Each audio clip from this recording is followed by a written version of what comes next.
But let's talk about some of these other NFL free agents because we kind of telegraphed it early with the Kenneth Walker III thing. Yeah, man. You know, the Super Bowl MVP. I mean, I didn't see that coming. Me either. I thought that maybe they would, you know, there would be some negotiation, but I thought that eventually he would end up back in Seattle. Mm-hmm. But Kenneth Walker did sign a 3-year, $43.5 million deal with the Kansas City Chiefs. Let me just get your impressions of that, man. What do you think about him with the Chiefs? I like what it does for the Chiefs offense. Obviously, I think they have to fix their offensive line as well. Yeah, they do.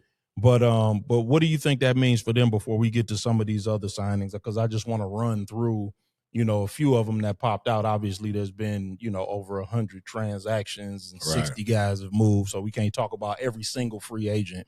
But, you know, just a couple. I'll hit a couple of highlights. But this was obviously the biggest one because he just won the Super Bowl MVP. So what are your thoughts there? Yeah, I believe that Seattle did a good job of telegraphing that they, you know, really weren't interested in bringing back Kenneth Walker. Like before the Super Bowl, so he just tried to negotiate. Like the only thing that would have been more surprising than Kenneth Walker signing with Kansas City would have been him signing back in Seattle. Yeah, I mean, geez, yeah, I know. Because they weren't shy about it at all. But that being said, wow, in terms of what it means for KC, if Mahomes is back week 1 or not, I think it provides him a nice additional security blanket with, you know, Kelsey aging, so to speak, but it could help Kelsey as well. You know, a lot of the intermediate play now, you've got to make a decision. Yeah. in the flat now, where it's like in certain situations. So you know, it would have definitely, I think, paid dividend long term because he landed into, you know, the lap of the right people that can utilize him, you know, even better than they did in Seattle. So, you know, that'll definitely be interesting to see. In terms of what Seattle, I mean, that's what pretty much they do. They've kind of had a history of like, you know, we will, you know, destroy and rebuild. Yeah, because I saw they lost Mafe. They lost a couple of guys actually. But you know, they were so good on the defensive side of the ball. You worry less about that. And Mike McDonald is kind of a defensive guy. So, you know, you worry more about the offensive side, I guess, than about the defensive side, if there are any questions. But yeah, I mean, I just thought that was an interesting one. But I'll run through some of these because I agree with you. I think that him in Kansas City is going to be interesting, particularly when they get Mahomes back. I think that, you know, he'll be a nice stopgap in the meantime. But I think when they get Mahomes back, because you figure they'll get the offensive line cleaned up, and they better, they got to, they better now, because you thought the Lions had problems. Their offense, the Kansas City offensive line was horrible. But Tua signed a 1-year deal with the Falcons for what's being described as the minimum. Obviously, he's owed $67.1 million by Miami, and the dead cap hit is a record $99.4 million. Other notable free agent signings were Romeo Doubs leaving Green Bay, going to New England for a 4-year, $68 million deal. With incentives, it could get up to $80 million. Average salary is $17 million a year. Michael Pittman, he was traded to the Steelers from the Indianapolis Colts, and he was immediately given a 3-year, $59 million contract. Mike Evans, he went to the 49ers, 3 years, $60.4 million, $16.3 million fully guaranteed. And they released Brandon Ayuk today. Yeah. Finally, again, man, that's a story that requires some time. A 30 for 30. Yeah, that's gonna be epic. That's a conversation. We talked about Tyler Linderbaum with the record 3-year, $81 million deal, $60 million of which was guaranteed. Trey Hendrickson signed a 4-year, $112 million contract with the Ravens when the Maxx Crosby deal fell apart. Dirty motherfucker. Really, there's just too many free agents to go through. But let me ask you about the Maxx Crosby situation. And then you can comment on any of these signings or any signings that I didn't mention. But what do you think is going to happen with Maxx Crosby? And let me be more specific. Do you think his contract is holding him back? Because I know that, the deal fell apart because of a failed physical. But there are rumblings. Yeah, come on.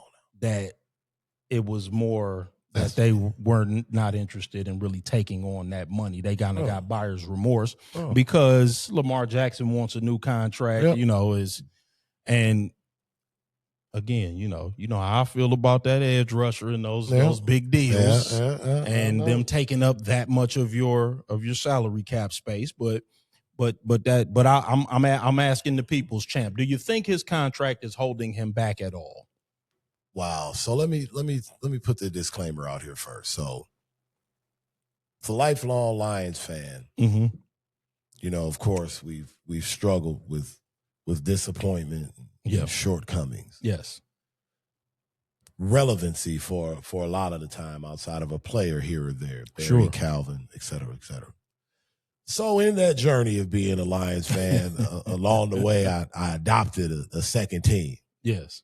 So long ago in, let's say, the Tecmo Bowl days and, the NWO, straight out of Compton, DOC, nobody does it better days, I find myself adopting the then Los Angeles Raiders. Yes, sir. So this subject's a little touchy for you. A little touchy for me. Okay, go ahead. We can talk some Raiders for a minute. The thing about it, to your point with Maxx Crosby contract, yes, it is holding him back. Yeah, I think so. Because not only did the Ravens get buyer's remorse, they realized they can get a healthier player and save more assets. Yes, this is what I'm thinking. Now, I mean, you'd have to wonder what's going on in the Ravens organization where initially they didn't do the proper due diligence. But that being said, I guess that maybe because I heard rumblings that they wanted to get both of them. Right. That they floated that idea around. But the fact that they were trying actively to sign Trey Hendrickson while Maxx Crosby was in the facility yesterday with his family is like grimy. I just want to say that senior NFL insider Diana Russini of The Athletic put out a tweet an hour ago that said, as part of the proposed trade for Maxx Crosby, the Ravens were also prepared to sign him to a revised contract that would have paid him near the top of the pass rusher market. Had that deal go through, it would have made also signing Trey Hendrickson very difficult. Yeah. Okay. Yeah, see, this is what I'm saying. I'm like... So they made the decision to go Hendrickson. I mean, listen, man. Which makes sense. Listen. Paying edge rushers $50 million, it's impractical. It's not that, and I understand what the edge rusher market is right now, which is a part of the problem. But if you look at the edge rushers that are being signed in free agency now, Jalen Phillips, 4 years, 120, which is like right around where I would have liked to get Hutch, but that's another conversation for another day. Hendrickson, 4 years, 112. Like that's. Even Jonathan Franklin Myers, 3 years, 163. You're starting to see around that $30 million mark, which is a lot more manageable. You know what I'm saying? That's a lot more manageable for that edge rusher spot. When you start doing that $50 million, like it's the quarterback, then it's the edge rusher. I mean, you hampering the whole rest of the team. You hampering the whole rest of the defensive line. You can't really... You're killing your flexibility when you do that. So yeah, I mean that's insane. I agree with you. I think that the money is holding him back, and I don't know who's going to be willing or able to get him out of there. That's not gonna be a Raiders-esque situation something's anyway. Got to give now because now we like hold. I mean, we didn't got Nakobe Dean. Yeah, like we making some things happen here. Now we got this situation separate over here. Yeah, he gonna end up back there. That's what's gonna end up happening.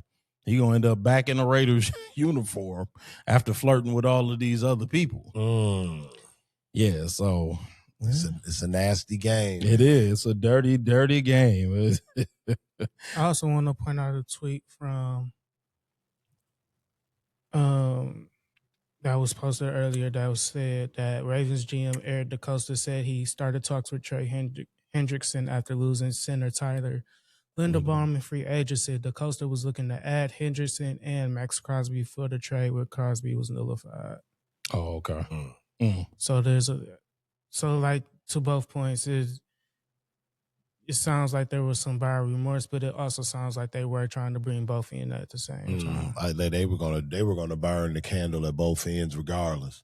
Yeah, but I mean, like how? Like how were you going? And then see, because they can probably always say that the MCL gave them cold feet at the last minute. Yeah, but at any rate, man, I don't even know. That's such an odd situation.